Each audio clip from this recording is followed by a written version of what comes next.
It was a night like any other, or so I thought. The house stood cloaked in silence, save for the soft creaks of the old floorboards beneath my pacing footsteps. Midnight had long passed, yet Hannah still wasn't home. My wife, my partner of 10 years, the woman who once couldn't go an hour without checking in. Now she was ghosting the night without a word, and though I tried to rationalize it, a sick weight had begun to churn in my stomach. She'd mentioned a work dinner earlier, casually, brushing it off like it was nothing, routine, necessary. But there had been something about the way she said it, flat, distant, almost rehearsed. I glanced at my phone again. Still no messages, no missed calls. Just the cold glow of the screen and the growing dread curling tighter in my chest. I sat down in the dim living room, the clock ticking with maddening precision, each second dragging me deeper into suspicion. I stared at the doorway like it might reveal answers, but it stayed closed until, finally just before 2 a.m., I heard the slow, creeping sound of her car pulling into the driveway. My heart hammered against my ribs. I wasn't sure if it was relief I felt or dread at what I was about to face. I didn't move. I stayed in that chair, glass of scotch in hand, waiting.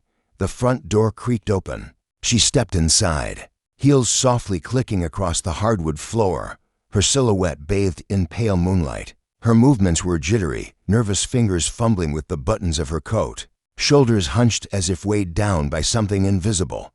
I flipped the light switch. She froze. Her eyes widened like she'd seen a ghost, her usual poised composure shattered in an instant. She looked pale, shaken, lips parting, but no words escaping. "Late night," I said, my voice disturbingly calm. I leaned back in the armchair, sipping my scotch slowly, eyes locked on her like a man staring through a storm. "I told you, it was a work dinner," she murmured, her voice quivering, barely above a whisper. I didn't blink. I didn't need to. That what we're calling it now. Her lips trembled. I took another sip, letting the silence stretch into something cruel, funny. Work dinners don't usually leave lipstick smudges on a man's collar. The color drained from her face. Instinctively, her hand rose to her neck, fingertips brushing against the faint smear of her own crimson lipstick. The room grew smaller with each breath. The air thickened, heavy with the weight of truth and the bitter scent of betrayal. "Daniel," she started, but I cut her off. "Or don't." I rose, slowly and deliberately, setting the glass down with a soft clink on the coffee table. Every movement was precise, controlled. Only my thoughts raced wildly beneath the surface. I took a step forward. She took a step back. "Don't insult me by pretending there's an explanation I'll believe," I said, voice low and steady, the anger woven through each word like a quiet storm. "Who is he?" Her mouth opened, closed, then opened again, silent. The silence told me everything. I made a mistake," she finally whispered, tears welling in her eyes, her voice cracking under the weight of guilt. "It meant nothing.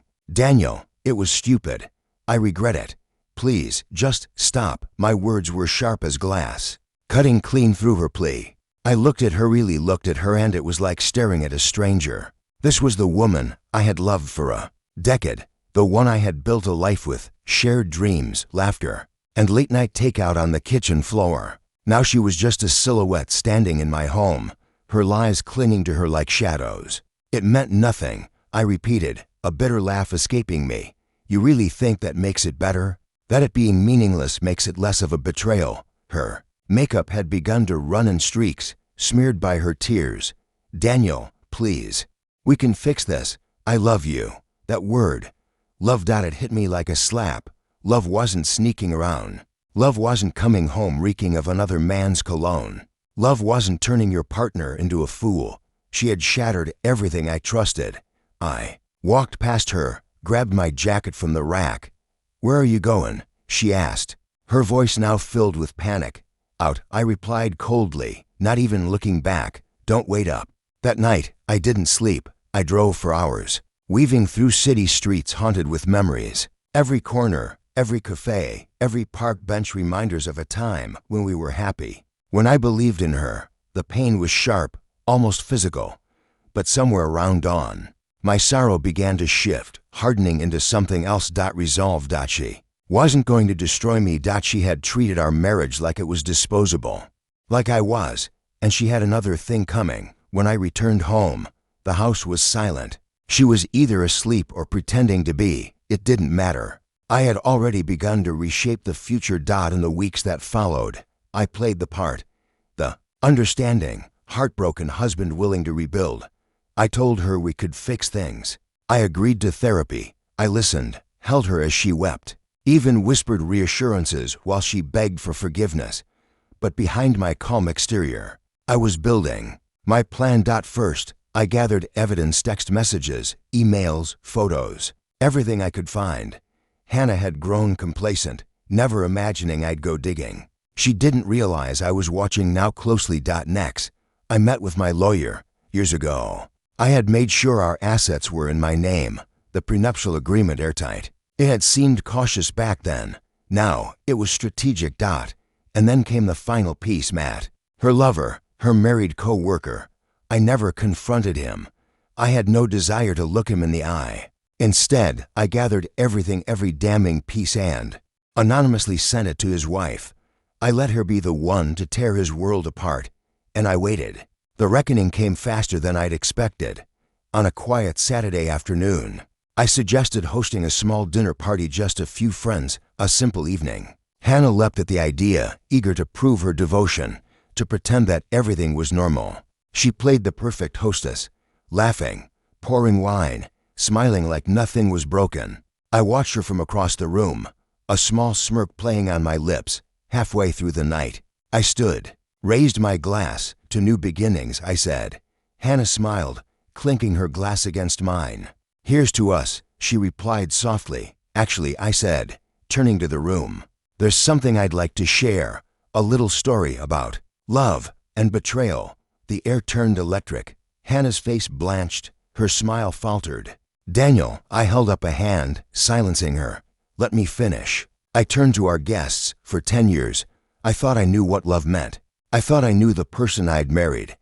But while I was busy building our life, my wife was busy exploring other options. Gasps rippled through the room. Hannah's face twisted in horror. Don't worry, I said, turning back to her with a cool smile. I've handled everything. The divorce papers are filed. The assets are protected. And your secret, it's not a secret anymore. Matt sends his regards, or maybe he doesn't. He has his own hell to deal with now. Her face collapsed in. On itself, tears flowed freely. But I felt nothing. She had made her choices. Now she was living with the consequences. The guests left in stunned silence. The party was over. She tried to speak, to plead, but I was already walking away. Eventually, she packed her things and left. The house, once a place of shared memories, was now quiet. Peaceful, not the ending I'd imagined, but the one she'd written with her actions.